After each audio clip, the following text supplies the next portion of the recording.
How to fix something went wrong Microsoft Office error tag 657RX. Hello guys, this is Atticus and welcome back to another tutorial video.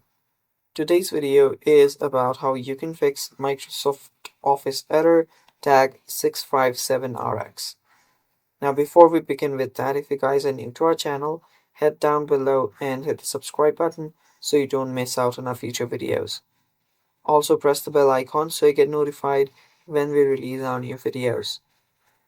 Now the Microsoft Office error tag 657RX is often seen with login errors caused by outdated login credentials which you might have used previously to log in into your school or work account.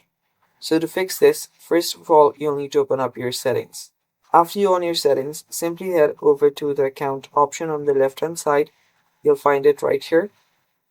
After you're on the accounts section, all you have to do is scroll down first until you see an option that says access work or school. Tap on access work or school, and if you have any work or school account here and you see a disconnect option, simply press on the disconnect button.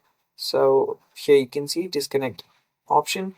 Press on the disconnect option to disconnect from that work or school account, and then try to check if the problem has been fixed, and this should help. And that is it for the fix, guys. Thanks for watching. Stay tuned for more upcoming tutorial videos, and bye bye. Take care.